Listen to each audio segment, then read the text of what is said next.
qui sont des exemples. Sadio Mané, n'en parlons pas. Oui. Entre guillemets, on pourrait dire c'est le GOAT. Oui. Il a été critiqué. Il sera encore critiqué parce que voilà, c'est ça malheureusement. Voilà, c'est lié aussi au fait que bon, dans le foot, il y a des hauts et des bas, etc.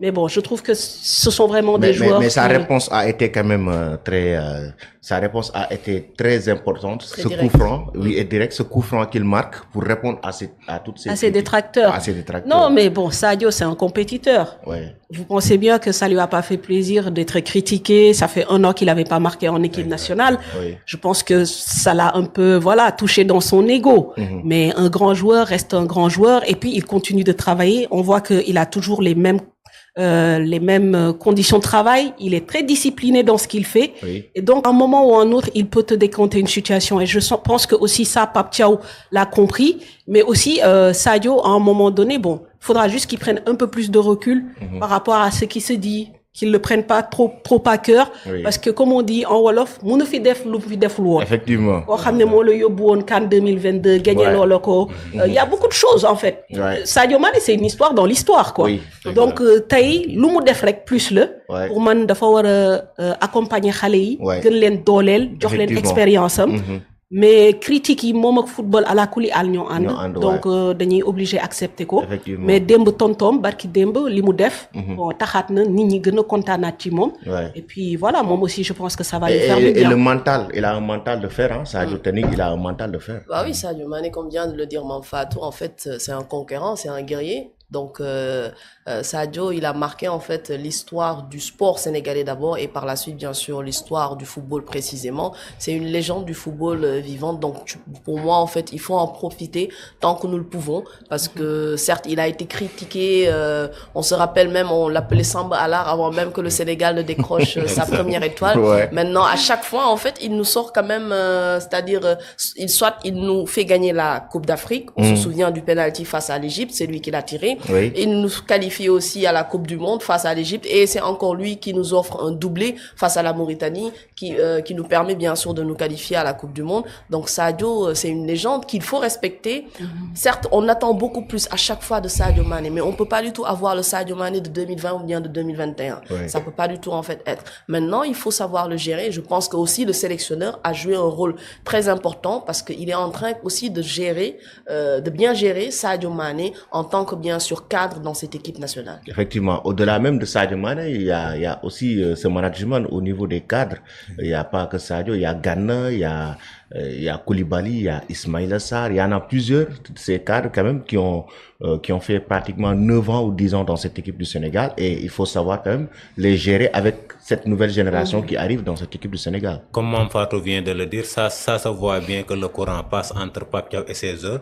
Pape Thiaw a su créer une énergie positive, ce qui fait qu'il y a une grande complicité entre lui et ses joueurs, ce qui fait que ses joueurs, à chaque fois, quand ils rentrent sur le terrain, ils se donnent à fond. Ça me rappelle un peu, c'est comme le cas de Diego Simeone, ce qu'il a réussi à créer à l'Atlético Madrid avec ses joueurs. Bon, pour parler de Sadio Mané, c'est notre leader incontesté. Il l'a encore démontré face à la Mauritanie en claquant un doublé. Bon, le but qu'il a marqué face au Soudan du Sud lors de la balade des Lions 5-0 aussi lui a fait beaucoup de bien. Si l'on sait que le Lion était resté pendant 1 an, comme Manfatou Ndoye vient de le dire, sans marquer. C'est notre leader et il continue de porter cette équipe-là. Oui. Et hormis en fait Sadio Mané, j'ai une question pour Manfatou. Il y a un autre joueur aussi qui cristallise beaucoup de critiques, c'est Nicolas Jackson. Oui. Comment vous trouvez l'apport de Nicolas dans l'équipe nationale? C'est une question difficile, là. Ouais. Bon, écoutez, je pense que c'est mi-figue, mi-raisin. Hein. Aujourd'hui, je pense que même dans l'attitude corporelle de Nicolas à la fin du match, on sent que c'est pas forcément un joueur satisfait de sa prestation. D'autant plus que voilà, Pape Thiaw le titularise. Je pense sur les 3 derniers matchs, il est entré comme numéro 1. Bon, quand la prestation n'est pas à la hauteur ou la prestation ne suit pas, forcément on se pose des questions. Et aujourd'hui, on sait qu'il y a une grosse attente autour de Nicolas Jackson. Maintenant, il peut y avoir des circonstances atténuantes. On sait que voilà, il y a eu ce transfert très heurté au niveau du Bayern de Munich, peut-être une préparation un peu voilà, en demi-teinte. Il n'a pas dû peut-être faire la meilleure préparation possible. Oui. Au Bayern non plus, il n'est pas titulaire. Aujourd'hui, il est obligé d'attendre sur le banc et de se taper des bouts de match. Et si on remonte un peu plus loin, je pense que pour Nicolas, en fait, le problème de confiance se pose depuis un bon bout de temps. On se souvient comment il avait été mis dans le bain lors de la Coupe du Monde de 2022. Ça n'avait pas porté ses fruits parce que avant les matchs amicaux qu'il avait eu à faire, il avait quasiment pas joué. Donc pour moi, c'est quelque chose qui est en train de s'installer. Maintenant, il faut absolument rompre cette mauvaise dynamique entre guillemets et rentrer dans une nouvelle ère. Je pense que c'est un travail qui va se faire au niveau du club. C'est un travail qui va se faire au niveau mental. Peut-être les coéquipiers aussi, au niveau de la tanière, vont devoir aussi vraiment l'aider. Mais aujourd'hui, avec l'entrée en plus de Habib Diallo qui marque, et je ne le dis pas parce que voilà, j'ai une préférence pour tel ou tel joueur. Mais moi, je suis persuadée qu'Habib Diallo, c'est l'un de nos meilleurs attaquants. C'est l'un de nos meilleurs neufs. Oui. Il a toujours répondu présent, en tout cas, quand on lui fait confiance. Et aujourd'hui, c'est une concurrence qui va être là pour Nicolas, à lui, entre guillemets, de faire l'effort, de se bouger. De hausser le niveau. Voilà, de hausser le niveau parce qu'il aura quand même, on a besoin de lui. Oui. Pour moi, dans le jeu, par exemple, moi, je trouve que Nicolas Jackson, sur le terrain, il est toujours dans l'activité. Il fait toujours les bons gestes. Il met toujours à l'aise ses coéquipiers. Mais là où le bas blesse, c'est justement dans l'efficacité. Ouais, et aujourd'hui, pour un joueur, on sait comment les statistiques sont importantes. Voilà, sur ce genre de match où, par exemple, on marque, je disais tout à l'heure, presque 13 buts, il en marque juste un sur penalty et encore. Donc, forcément, le doute s'installe. Mais aujourd'hui, bon, peut-être par rapport à la dynamique de groupe, il va se ressaisir et qu'il aura d'autres chances. Mais c'est la vocation première d'un attaquant aussi, hein. Oui, c'est la vocation première d'un attaquant, mais bon, on sait qu'aujourd'hui, un attaquant doit, participer également au jeu, faire des passes décisives. Il y a beaucoup d'aspects. C'est vrai qu'on ne voit que le but. Bon, Nicolas, forcément, c'est un sujet à polémique. Parce qu'aujourd'hui, il ne marque pas assez, il n'est pas assez déterminant. Mais à un moment donné aussi, je pense que comme on dit, il faut contextualiser et lui donner encore la possibilité de s'exprimer dans de meilleures conditions. On a vu aussi le cas de Giroud en 2018, lorsque la France gagnait la Coupe du Monde. Il n'a pas marqué.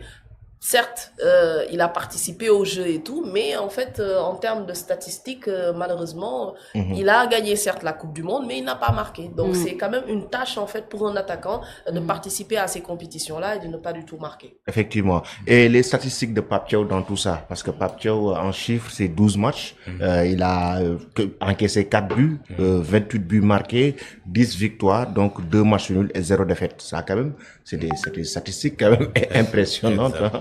Vu aujourd'hui dans le contexte dans lequel il a pris l'équipe du Sénégal, il a qualifié le Sénégal à la CAN, ensuite il qualifie le Sénégal à la Coupe du Monde. Ça montre un peu que c'est quand même quelqu'un qui est parti pour travailler, pour gagner en expérience, déjà en remportant le CHAN et tout. Mais au-delà de ça, il y avait des critiques dans le passé lorsqu'il avait Niary Tally. Et maintenant, il prend cette équipe du Sénégal et fait ses preuves, apporte une nouvelle touche. On peut parler de méthode Pape Thiaw. Mais bien sûr, même si en fait il est humble et il veut pas du tout parler de méthode ou bien de touche Pape Thiaw, mais il a quand même sa propre méthode. On voit que l'équipe nationale joue beaucoup plus vers l'avant, donc on marque beaucoup plus de buts. Du temps de Aliou Cissé, on a marqué, mais on était beaucoup plus une équipe défensive. Maintenant, avec Pape Thiaw, on voit vraiment, moi, ce qui m'impressionne le plus, c'est la rotation par rapport au changement. C'est-à-dire que il peut en fait faire jouer tout son groupe sur 2 matchs.